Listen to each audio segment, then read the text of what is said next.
ಸ್ಟೋರಿಗೆ ಸ್ವಾಗತ. ನಾನು ವಿಜಯಲಕ್ಷ್ಮಿ ಶಿವರೂರು. ಸ್ನೇಹಿತರೆ, ನಾನು ಇವತ್ತಿನ ಕವರ್ ಸ್ಟೋರಿಯನ್ನು ಅತ್ಯಂತ ನೋವಿನಿಂದಲೇ ಪ್ರಸ್ತುತಪಡಿಸ್ತಿದ್ದೀನಿ. ಯಾಕಂದರೆ ನಮಗೆ ಅಮೂಲ್ಯವಾದ ಸ್ವಾತಂತ್ರ್ಯ ತಂದುಕೊಟ್ಟಂಥ ಸ್ವಾತಂತ್ರ್ಯ ಹೋರಾಟಗಾರರು ನಮ್ಮ ರಾಜ್ಯದಲ್ಲಿ ಬಹಳ ನೋವನ್ನು ಅನುಭವಿಸ್ತಿದ್ದಾರೆ. ನಮ್ಮ ರಾಜ್ಯ ಸರ್ಕಾರವೇ ಅವರನ್ನು ನಿಕೃಷ್ಟವಾಗಿ ಕಾಣ್ತಿದೆ. ಅವರ ತ್ಯಾಗ ಬಲಿದಾನವನ್ನು ಮರೆತು ನಿತ್ಯ ಚಿತ್ರಹಿಂಸೆ ಕೊಡ್ತಿದ್ದಾರೆ. ಅದರಲ್ಲೂ ಸರ್ಕಾರಿ ಅಧಿಕಾರಿಗಳು ಈ ಹಿರಿಯ ಹೋರಾಟಗಾರರಿಗೆ ಹೆಜ್ಜೆ ಹೆಜ್ಜೆಗೆ ಅವಮಾನ ಮಾಡ್ತಿದ್ದಾರೆ. ಯಾಕೆ ಈ ಹಿರಿಯ ಹೋರಾಟಗಾರರಿಗೆ ಈ ಸ್ಥಿತಿ ಯಾಕೆ ಬಂದಿದೆ?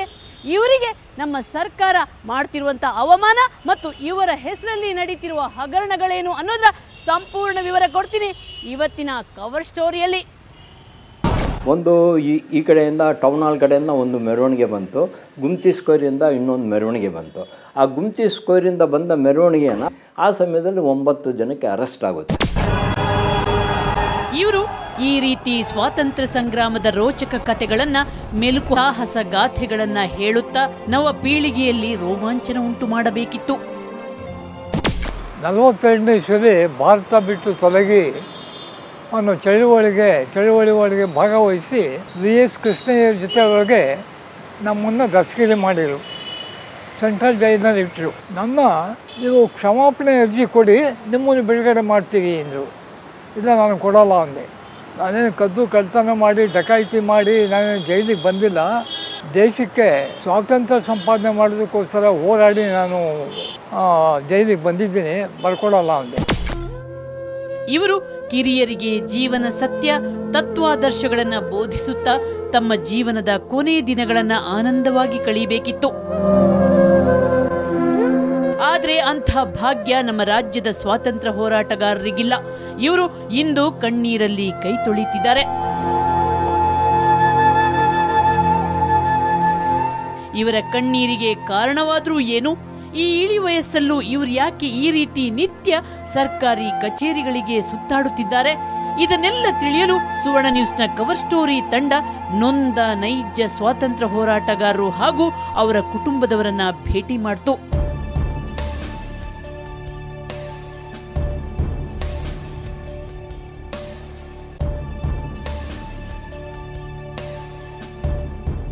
ಸ್ವಾತಂತ್ರ್ಯ ಹೋರಾಟಗಾರರ ಸಮಸ್ಯೆಗಳನ್ನು ಆಲಿಸಿ ಅವರ ಸ್ಥಿತಿಗತಿಗಳನ್ನು ಅಧ್ಯಯನ ಮಾಡಿದ ನಮ್ಮ ತಂಡಕ್ಕೆ ಈ ಭ್ರಷ್ಟ ವ್ಯವಸ್ಥೆಯ ಕರಾಳ ಮುಖಗಳ ಪರಿಚಯ ಆಯಿತು.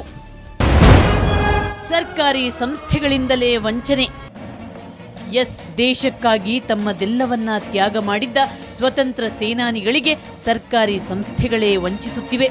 ಈ ಪೈಕಿ ಬೆಂಗಳೂರು ಅಭಿವೃದ್ಧಿ ಪ್ರಾಧಿಕಾರ ಮುಂಚೂಣಿಯಲ್ಲಿ ನಿಲ್ಲುತ್ತೆ. ಆದರೆ ಅನಾದರಣೆ ಇದೆ.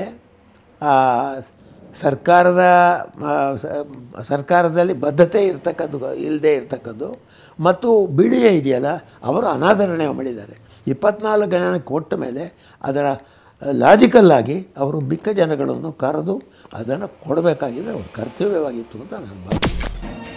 ಸ್ವತಂತ್ರ ಸೇನಾನಿಗಳ ಬಲಿದಾನವನ್ನು ಸ್ಮರಿಸಿ ಸರ್ಕಾರ ನೈಜ ಹೋರಾಟಗಾರರಿಗೆ BDA ನಿವೇಶನ ಹಂಚಿತ್ತು.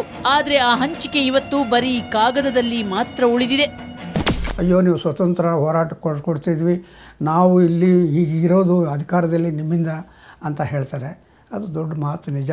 ಆದರೆ ನಮಗೆ ಯಾವುದೋ ಒಂದು ಕಾರ್ಯಗತವಾಗಿ ಯಾವುದೇ ಒಂದು ಕೆಲಸಗಳನ್ನ ಇಲ್ಲಿವರೆಗೂ ಅವರ ಆಶ್ವಾಸನೆ ಈಡೇರಿಸ್ತಾ ಇಲ್ಲ. ಇವತ್ತಿಗೂ ನಿಮ್ಮ ಎದುರಲ್ಲಿ ನಾನು ಹೋಗ್ತಾನೆ ಇದ್ದೀನಿ, ಈಗ ಆಗೋ ಅಂತ ಇದ್ದಾರೆ. ಇದಕ್ಕೆ ಒಂದೊಂದೇ ಸಾಕ್ಷಿಗಳನ್ನು ನಾವು ನಿಮ್ಮ ಮುಂದೆ ಇಡ್ತೀವಿ.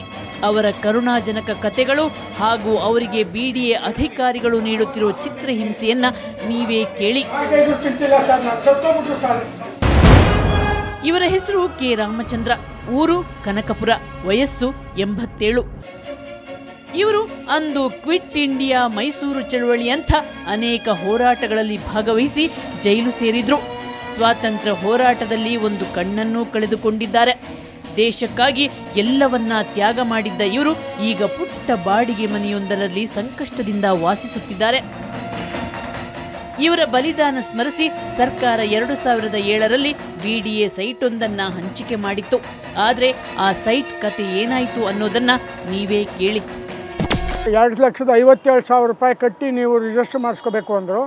ಆ ಸೈಟ್ನ ನಾನು ಎಲ್ಲೋ ಸಾಲ ಸೋಲ ಮಾಡಿ ಅದನ್ನು ಕಟ್ಟಿದೆ. ಸೈಟ್ಗೆ ರಿಜಿಸ್ಟರ್ ಮಾಡಿಸ್ಕೊಂಡೆ, ಖಾತೆ ಮಾಡಿಸ್ಕೊಂಡೆ, ಕಂದಾಯನೂ ಕಟ್ಟಿದೆ. ಉಳುಮಾವು ಕೆರೆ ತೋರಿಸಿದ್ರು. ಉಳುಮಾವು ಕೆರೆ ತೋರಿಸಿದ್ರೆ ಅಲ್ಲಿ ಸೈಟೇ ಇಲ್ಲ. ಸುಮಾರು 3 ವರ್ಷ ಒಂದೇ ಸಮ ತಿರುಗಿದೆ. ಸೈಟ್ ತೋರಿಸಿದ್ರು, ಆ ಕೆರೆ ತೋರಿಸಿದ್ರು, ಆ ಕೆರೆಯಲ್ಲಿ ಹಂಚಿಕೆನೇ ಆಗಿಲ್ಲ. ನೀನು ಸೈಟ್ ಆಗದೆ ಯಾರೋ ಗೋಡೆ ಹಾಕ್ಕೊಂಡವ್ರೆ, ಗೋಡೆನೂ ಇಲ್ಲ, ಸೈಟು ಇಲ್ಲ. ಅಲ್ಲಿ ಯಾರೂ ಅಲ್ಲಿ ಬಂದು ಇವರು ನಮಗೆ ತೋರಿಸ್ಲೂ ಇಲ್ಲ, ಮಾಡೂ ಇಲ್ಲ. ಹಿಂಗೆ ಆಯಿತು. ಭಾಳ ನನಗೆ ತೊಂದರೆ ಆಯಿತು. ಅಷ್ಟೊತ್ತಿಗೆ ಶಂಕರಲಿಂಗೇಗೌಡರು ಟ್ರಾನ್ಸ್ಫರ್ ಆದರು. ಶಂಕರಲಿಂಗೇಗೌಡರು ಟ್ರಾನ್ಸ್ಫರ್ ಆದಮೇಲೆ ಏನಾಯಿತು, ಸಿದ್ದಯ್ಯನವ್ರು ಬಂದರು ಕಮಿಷನ್ರು. ಅವ್ರಿಗೂ ನಾನು ಸುಮಾರು 1 ವರ್ಷ ಅವ್ರನ್ನೂ ತಿರುಗಿಸ್ದೆ. ಅವರು ಸುಮ್ಮನೆ ಇಲ್ಲದೆ ಅಂತ ತೋರಿಸ್ಕೊಂಡೆ.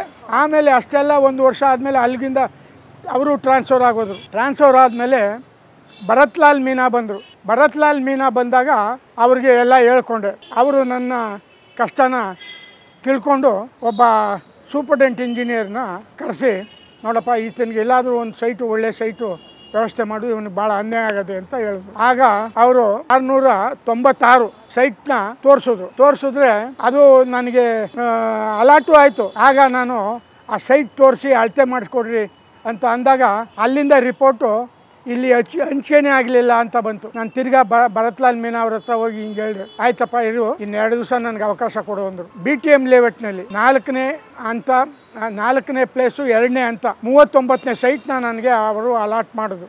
ಅಲಾಟ್ ಮಾಡಿದ್ಮೇಲೆ ಅದನ್ನು ರಿಜಿಸ್ಟರ್ ಮಾಡಿಸ್ಕೊಂಡೆ, ಕಂದಾಯನೂ ಕಟ್ಟಿದೆ, ಎಲ್ಲ ಆಯಿತು. BDA ಅಧಿಕಾರಿಗಳಿಂದಲೇ ವಂಚನೆ. ನನಗೆ ಇಲ್ಲಿದ್ರು ನೋಡಿ ಒಳಗಲ್ರು, ಈ BDAನಲ್ಲಿ ಒಬ್ಬ ರಾಜಣ್ಣ ಅಂತ, ಇನ್ನೊಬ್ಬ ದಳ್ಳಾಳಿ ಸಿದ್ದರಾಜು ಅಂತ, ಆಮೇಲೆ ಒಬ್ಬ DOSP ಶಿವಾನಂದ ಅಂತ, ಇವರೆಲ್ಲರೂ ಸೇರ್ಕೊಂಡು ನಂದು ಫೋರ್ಜರಿ ಮಾಡಿ, ನನ್ನ ದಾಖಲೆಗಳ ಜೆರಾಕ್ಸ್ ನನಗೆ ಕೊಟ್ಬಿಟ್ಟು ಫೋರ್ಜರಿ ಮಾಡಿ ನಾವು ದುಡ್ಡು ಕೊಟ್ಟಿದ್ದೀವಿ ಅವ್ರಿಗೆ ಅಂತ ಎಲ್ಲ ಇದು ಮಾಡಿದ್ರು. ಆಗ ನಾನು ಇವ್ರಿಗೆ ಈ ಕಮಿಷನರ್ಗೆ ಸುಮಾರು ಒಂದು 20 ಕಂಪ್ಲೇಂಟ್ ಕೊಟ್ಟೆ. ನನಗೆ ಯಾವುದೋ ನಾನು ಯಾರಿಂದಲೂ ದುಡ್ಡು ತಗೊಂಡಿಲ್ಲ, ನಾನು ಯಾವುದಕ್ಕೂ ಸೈನ್ ಹಾಕಿಲ್ಲ ಅಂದ್ಬಿಟ್ಟು ಯಾರು ಈ ರೀತಿ ಮಾಡವ್ರೆ ಅವ್ರನ್ನೆಲ್ಲ ಕರೆಸಿ ನನಗೆ ನನ್ನ ಎದುರಿಗೆ ತನಿಖೆ ಮಾಡಿ ಅಂತ ಹೇಳಿದ್ರು. ಒಂದ್ಸಾರಿನೂ ನನಗೆ ಇವ್ರು ಕರೆಸ್ಲೂ ಇಲ್ಲ, ನನಗೇನಿಲ್ಲ. ಹೋದಾಗೆಲ್ಲ ಕಾಯಿಸೋದು, ನೀನು ದುಡ್ಡು ತಗೊಂಡಿದ್ಯಾ, ಹೋಗು ನೀನು ಅವ್ರಿಗೆ ಬರ್ಕೊಟ್ಬಿಡು, ಶಾಮ್ ಬಟ್ಟು ಒಳಗೆ ಕರೆಸ್ಬಿಟ್ಟು ನೀನು ಬರ್ಕೊಟ್ಬಿಡು ಅವ್ರಿಗೆ, ಅವ್ರು ಒಳ್ಳೆಯವರಲ್ಲ, ನೀನು ಬರ್ಕೊಟ್ಬಿಡು ಒಂದು. ಆಮೇಲೆ ಏನಾಯ್ತು, ದಯಾನಂದ ಭಂಡಾರಿ ಅಂತ ಅವರಲ್ಲ, ಅವ್ರನ್ನ ಕಳಿಸ್ಬಿಟ್ಟು ನನಗೆ ಸಮಾಧಾನ ಮಾಡಿಸಿ, ನಾನು ಕೊಡ್ತೀನಪ್ಪ ನೀನು ಇದು ಮಾಡು ಅಂತ ಹೇಳಿ ಸುಮಾರು 10 ತಿಂಗಳಾಗದೆ ₹1,000 ಸಾಲನೂ ಮಾಡ್ಕೊಂಡಿದ್ದೀನಿ. ತಿರುಗಕ್ಕೆ 8 ವರ್ಷದ ಕಂದಾಯ ಕಟ್ಟಿದ್ದೀನಿ. ಕೊಲೆ ಬೆದರಿಕೆನೂ ಹಾಕಿದ್ರು. ಅವನು ಎಲ್ಲ ಅಲ್ಲೇ ಕೆಲಸ ಮಾಡ್ತಿದ್ನಲ್ಲ, ಅಲ್ಲಿ ಅವರು ಎಲ್ಲ ಒಂದಾಗ್ಬಿಟ್ಟು ಎಲ್ಲ ನನ್ನ ಒರಿಜಿನಲ್ನ ಅವ್ರು ಮಡಿಕೊಂಡು ನನಗೆ ಬರೀ ಜೆರಾಕ್ಸೇ ಕೊಟ್ಟಿರೋದು. ಆಮೇಲೆ ಒಬ್ಬ ರೌಡಿ ರಮೇಶ ಅಂತ, ಆ ರಮೇಶನ ಜೊತೆಗೆ ಹಾಕ್ಕೊಂಡು ನಿನ್ನ ಮರ್ಡರ್ ಮಾಡಿಸ್ಬಿಡ್ತೀನಿ ಅಂದರು. ಮಾಡಿಸ್ಬಿಡಪ್ಪ, ಏನೋ ಆ ಸ್ವಾತಂತ್ರ್ಯದಲ್ಲಿ ಆಗಲೇ ಹೋಗ್ಬೇಕಾಯ್ತು, ಹೋಗಲಿ ನೀನು BDA ಆಫೀಸ್ ಹತ್ರ ಮಾಡಿಸ್ಬಿಡು, ನಾನು ಎಲ್ಲಿಗೆ ಬೇಕು ಬರ್ತೀನಿ ಹೇಳು, ಅಲ್ಲಿ ಮಾಡಿಸ್ಬಿಡು ಅಂತ. ಇನ್ನು ಎಷ್ಟು ದಿವಸ ಇರ್ಬೇಕು ನಾವು ಅಂತ ಎಲ್ಲ ಹೇಳಿದೆ. ಆದ್ರೂ ಅವರು ನನಗೆ ಸ್ವಲ್ಪನೂ ಕನಿಕರ ತೋರಿಸ್ಲಿಲ್ಲ. ಅವರು ಬರೀ BDA ಕಚೇರಿ ಸುತ್ತಾಟ. ನಾನು ಇದುವರೆಗೂ ಬಾಡಿಗೆ ಮನೇಲಿ ಇದ್ದೀನಿ. ಅವನಿಗೆ ಈ ಥರ ಈ BDAನಲ್ಲಿ ಕೆಲಸ ಮಾಡಿದ್ರೆ ಇವ್ರಿಗೆ ಯಾವ ಥರದಲ್ಲಿ ನಾವೇ ಮಾಡ್ಬೋದು? ಯಾವುದು ಇದೇನು ಸರ್ಕಾರನೇ ಇದು? ಇಂಥ ಪರಿಸ್ಥಿತಿಲಿ ನಾನು ಇವತ್ತಿರಬೇಕು. ನಾನು BDA ಆಫೀಸಲ್ಲೇ ನಾನು ಪ್ರಾಣ ಹೋದ್ರೂ ಚಿಂತೆಲ್ಲ ಅಲ್ಲೇ ಉಪವಾಸ ಮಾಡಬೇಕು ಅಂತ ನಿರ್ಧಾರ ಮಾಡಿದ್ದೀನಿ ರೀ. ಈ ದೇಶ ಉಳಿಸೋರು ಇವರು ಯಾರು, ಶ್ಯಾಮ್ ಭಟ್ ಹತ್ರ ಸುಮಾರು 100 ಸಾರಿ ಹೋಗಿದ್ದೀನಿ. ಆ BDAಗೆ ಬರೋದು, ಬಸ್ನಲ್ಲಿ ಹೋಗೋದು ಬರೋದು, ಕನಕಪುರದಿಂದ ತಾಯಿ. ಸುಳ್ಳು ಭರವಸೆಗಳ ಸುರಿಮಳೆ. ನೀವೇನು ಇದು ಮಾಡಬೇಡಿ, ನಾನು ನಿಮ್ಗೆ ಮಾಡಿಕೊಡ್ತೀನಿ ಅಂತ ಬರೀ ಸುಳ್ಳು ಹೇಳಿ ನನ್ನ ಅಳಿಸ್ಬಿಟ್ರು. ದುಡ್ಡು ₹106 ಖರ್ಚು. ಇಲ್ಲಿಗೆ ಬರಬೇಕಾದ್ರೆ 78-80 ಕಿಲೋಮೀಟ್ರು ಬಂದು, ಬೆಳಿಗ್ಗೆ ಬಂದು ಇಲ್ಲಿ ಕಾಯ್ಕೊಂಡು, ಅಂದರೆ 1 ದಿವಸ ಆದ್ರೂ ಅವನು 10:30ಗೆ ಆಫೀಸಿಗೆ ಬರಲಿಲ್ಲ. ಈ ರೀತಿ ಕೆ ರಾಮಚಂದ್ರ ಅವರು ಒಂದು ಸಣ್ಣ ಆಸೆ ಇಟ್ಟು ಪ್ರತಿನಿತ್ಯ ಕನಕಪುರದಿಂದ BDA ಕಚೇರಿಯಿಂದ ಮನೆಗೆ ಸುತ್ತಾಡುತ್ತಿದ್ದಾರೆ. ಸಾಲದ ಭಾರ ಹೊತ್ತು ಸುಸ್ತಾಗಿದ್ದಾರೆ. ಆದರೂ ಅಧಿಕಾರಿಗಳ ಮನ ಕರಗಲಿಲ್ಲ, ಸರ್ಕಾರ ಕಣ್ತೆರೆಯುತ್ತಿಲ್ಲ. ತಮ್ಮ ಹಕ್ಕಿನ ನಿವೇಶನಕ್ಕಾಗಿ ಹೋರಾಡುತ್ತಿರುವಂತ ಈ ಹಿರಿ ಜೀವಗಳ ಮೇಲೆ ಅದು ಯಾವ್ಯಾವ ರೀತಿ ಅಧಿಕಾರಿಗಳು ಚಿತ್ರಹಿಂಸೆ ಕೊಟ್ಟರು ಅನ್ನೋದನ್ನ ಹೇಳ್ತೀನಿ ಚಿಕ್ಕ ಬ್ರೇಕ್ನ ನಂತರ.